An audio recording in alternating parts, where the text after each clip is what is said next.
حدیثیں لکھنے بیٹھا.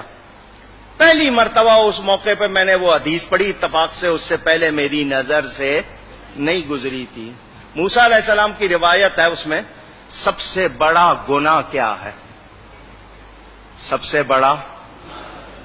بڑا ہم سمجھتے ہیں کسی کو قتل کر دینا، غیبت کر دینا، زنا کر لینا، شراب پی لینا ہے، ہم تو اس کو سمجھتے ہیں. اس حدیث میں تھا سب سے بڑا گناہ یہ ہے ماں باپ بلائیں اور میں کہہ دوں میرے پاس ٹائم نہیں ہے. یہ سب سے بڑا گناہ. اور ہم نے یہ کتنی بار کیا ہوگا؟ ہم تو آرڈر چلاتے، ماں کو کہہ دیں گے صبح اتنے بجے مجھے ناشتہ چاہیے، میرے کپڑے چاہیے، میرے دوست آ رہے ہیں، یہ پکنا چاہیے. ماں یہ نوکر ہے.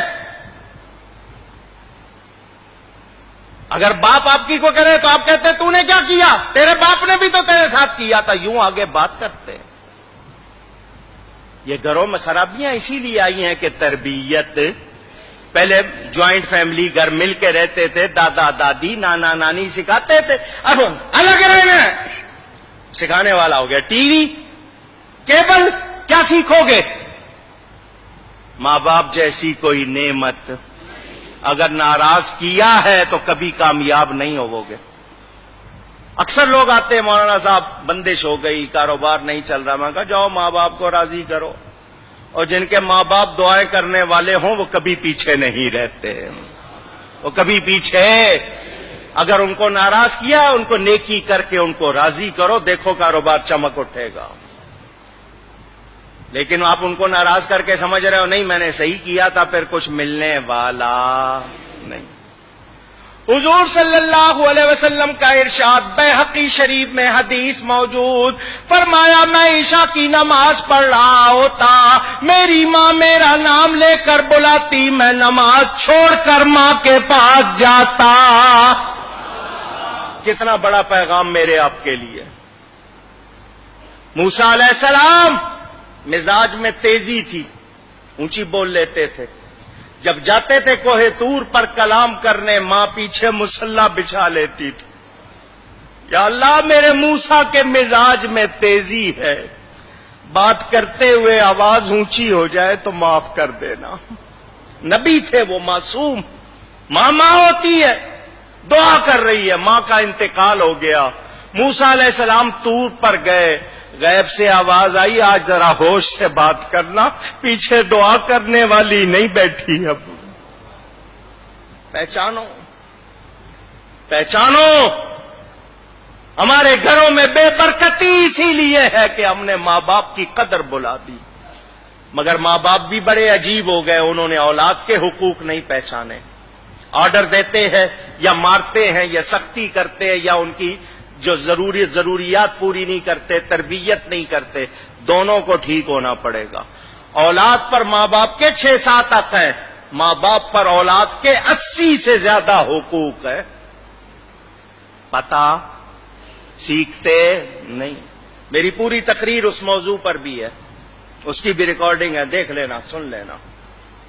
پہچانو، کوشش کرو اپنے معاشرے کو ٹھیک کرو. جہاں ماں باپ کی قدر نہیں ہوگی وہاں برکت. کتنے واقعات ہیں، عجیب واقعات. یہ واقعہ میں نے آپ کو کئی مرتبہ سنایا ہوگا، ایک بار پھر سن لو. موسیٰ علیہ السلام جا رہے ہیں، لمبا سفر ہے. اللہ نے فرمایا موسیٰ پیدل سفر کر لو گے یا سواری چاہیے؟ یا اللہ سواری مل جائے تو آسانی ہوگی. فرمایا یہاں ہمارا ایک بندہ ہے، جاؤ اس کے پاس، وہ تمہارے لیے سواری کا انتظام کرے گا. موسیٰ علیہ السلام چلے گئے ان کے پاس. وہ بندہ نبی نہیں تھا، اللہ والا تھا. فرمایا میں اللہ کا نبی موسیٰ علیہ السلام. اس نے قدر کی، عزت کی. حکم. فرمایا میں نے سفر کرنا، مجھے سواری چاہیے. اس نے بادل کو اشارہ کیا، اس بندے نے بادل نیچے آ گیا. فرمایا اس پر بیٹھ جائیے، جہاں کہیں گے پہنچا دے گا. موسیٰ علیہ السلام نبی ہیں، نبی کے ذریعے اس کی شان دکھانی تھی اللہ نے، نبی کی زبان سے لوگوں کو پتا چلے. موسیٰ علیہ السلام بیٹھ گئے اس پر. بادل جب اونچا ہوا، یا اللہ اس بندے کو یہ کمال کیسے مل گیا؟ اللہ نے فرمایا موسیٰ اس نے اپنی ماں کی بڑی خدمت کی، اپنی ماں کی بڑی خدمت کی. اس کی ماں نے ایک دعا دی تھی. اس کی ماں نے کہا تھا یا اللہ میرے بیٹے نے میری کوئی بات نہیں ٹالی, تو اس کی نہ ٹالنا. اس نے میری کوئی بات کبھی ٹالی نہیں, تو اس کی نہ ٹالنا. بس ہم اس کی ماں کی دعا کی وجہ سے اس کی ہر بات کو پورا کر دیتے. اندازہ کرو. ماں باپ کی قدر پہچانو. اگر وہ وفات پا گئے ان کے لیے نیکی کرو, ہر دعا میں ان کے لیے نیکی کرو. جو صدقہ دو ان کی طرف سے دو, تمہیں بھی ثواب ملے گا, تمہارا ثواب کہیں نہیں جائے گا, ان کی روح خوش ہو جائے گی.